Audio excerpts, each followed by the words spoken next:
Hello, I'm Minna. I did a quilt for my exhibition project. I'm going to go over some of the patches and what they represent. So this column right here represents the long history of special education and STEM. The light bulb represents the IDEA Act. This right here represents Brown versus Board of Education, which didn't really focus on special education, but it did start the way towards an inclusive environment within public schools. And then this right here represents the Education for All Handicapped Children Act of 1975. This definitely was saying, despite any disability, students will have free and equal access to public education.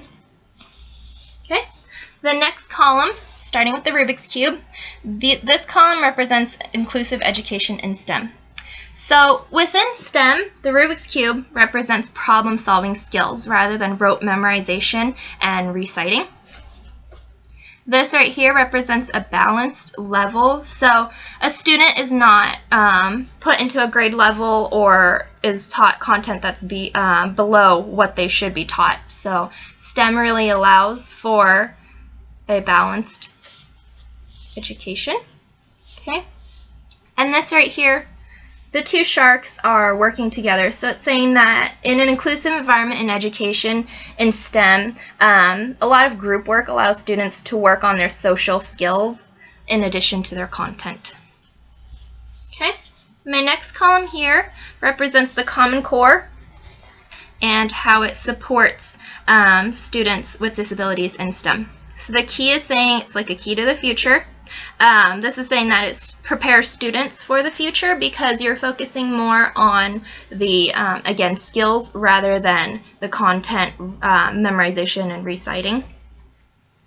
The next one is a magnifying glass. That means that in STEM education with Common Core, it's more of a discovery and a learning rather than a memorization. And then right here I've got question marks turning into a concrete mason block. So that's saying abstract content and curriculum and skills become relevant and interesting and can be applied in a concrete application through Common Core. Okay, the next column represents technology in STEM. We're going to start off with the hearing aid. The hearing aid represents the assistive technology that's available. This, of course, represents the universal design for learning, which means that technology really provides more avenues for learning and showing that students learned their content. And this right here is a saw. This is saying that technology is really a tool for learning because students are familiar with technology and they enjoy using the technology.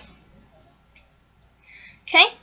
The next column is for how collaboration between general education and special education is critical in STEM and how it could be applied within your own classroom. So this is a huge thing for me. It's an open door policy. So special education teachers in my classroom are very welcome to come in whenever they'd like. They're always welcome and they feel comfortable within my classroom.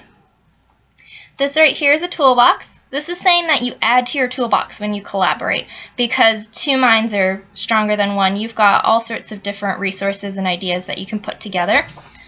And then the sale sign right there, that represents a 2-for-1. So instead of just one teacher being available, you've got two, which is great for STEM because there's lots of labs and things that are very hands-on, and having two hands is much better. Okay, my sixth column right here represents how behavior can impact learning in STEM. The staircase represents falling behind if students' behaviors get in the way, and then it's very hard to get back up. This right here represents one fish being alone, so it's isolation or restriction from participating in activities due to behavior. And then this, of course, represents the opposite effect of what behaviors can do in STEM. So a student who might always be a behavior problem in the class might actually be inspired by STEM projects and labs to do better with their behavior and participate in class. And then my final column is how reading, writing, or social skills instruction impacts STEM education. So STEM is hands-on, but it also does involve reading and writing. So without being able to read, some of the students may struggle. So it's important to provide avenues for the student to receive their information other than just through text. Okay, this is a shark with a little brain bubble here. So this is saying that social skills are necessary to explain thoughts. And then my final patch right here, that's a shark with it's a web. So this is saying that writing and reading really help with a student's organization of thoughts. Okay, so the technology part of my project, I used this sewing machine right here. So that's my sewing machine. I've had it for I think about 15 years. It's pretty old. It's turning yellow. So that's the sewing machine I used. Now, in the past, the types of sewing machines that were available were very different. So prior to sewing machines being available, people would hand sew using animal parts. And then that was about 20,000 years ago. And then in the 1700s, sewing machines began to pop up and they were invented. But it took over 100 years for sewing machines to really become welcomed because people were concerned that they would cause unemployment. So the first sewing machines required a hand crank. So with my machine, I just use a foot pedal, which looks like this. But the old machines had a hand crank, which you can see the hand crank right there in that picture. Okay? And then as they progressed with technology, they started to change. And then I would say that the biggest thing about the sewing machine that's advanced is not only the size, because look, this takes up a whole table, and then my machine sits on the table. You can move it around.